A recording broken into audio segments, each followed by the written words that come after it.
Gaza में Israeli सेना पर सैन्य कार्रवाई के नाम पर कत्लेआम का आरोप लग रहा है। आईडीएफ गाजा के अलग अलग हिस्सों में भीषण बमबारी कर जमकर उत्पात मचा रही है।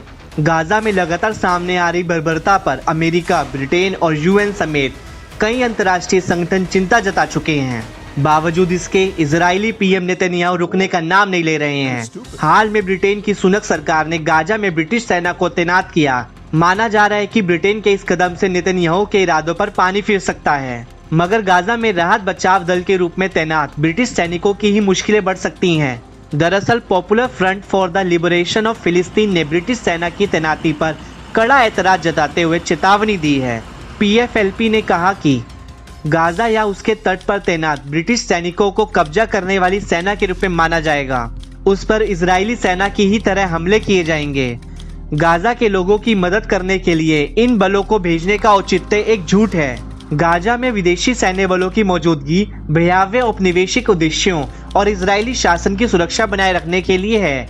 जो फिलिस्तीनियों की मदद करना चाहते हैं उसे हमलों को रोकने, घेराबंदी तोड़ने और फिलिस्तीनी प्रबंधन के तहत गाजा में आधिकारिक क्रॉसिंग के जरिए सहायता के प्रवेश की अनुमति देने के लिए दबाव डालना चाहिए।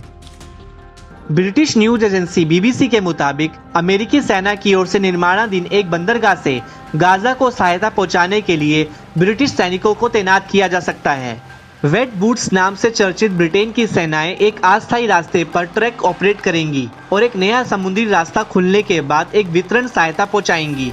ब्रिटिश सैन्य योजनाकार वर्तमान में फ्लोरिडा में यूएस सेंट्रल कमांड के साथ साथ साइप्रस में भी कार्यरत हैं, जहां गाजा को शिपमेंट से पहले सहायता की जांच की जाएगी।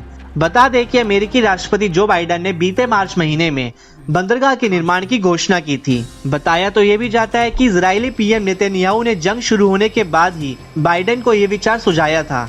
नेतन्याहू ने हाल ही में सुझाव दिया था कि बंदरगाह गाजा वासियों को अन्य देशों में जाने में मदद कर सकता है। हालांकि पीएफएलपी ने मार्च में चेतावनी जारी कर कहा था कि गाजा तट पर एक बंदरगाह बनाने की अमेरिकी योजना संदिग्ध और संदेहास्पद है। इससे मानवीय और अन्य बहानों के तहत गाजा की आबादी के जबरन विस्थापन का दरवाजा खुल जाएगा। वहीं पीएफएलपी ब्रिटेन के हालिया कदम को इतिहास से जोड़कर भी देख रहा है। संगठन ने साल 1917 के बाल्फोर घोषणा की निंदा की, जिसके तहत इजराइल वजूद में आया। पीएफएलपी ने कहा कि हमारे लोग फिलिस्तीनियों के खिलाफ ब्रिटेन की ओर से किए गए बड़े अपराध को नहीं भूलेंगे। बहरहाल आने वाले दिनों में साफ हो जाएगा कि ब्रिटेन इस धमकी को कितना गंभीरता से लेता है और फिलिस्तीनियों को सहायता पहुंचाने में अमेरिकी सेना की सहायता के लिए गाजा में जमीन पर गतिविधियां आगे बढ़ाता है या नहीं।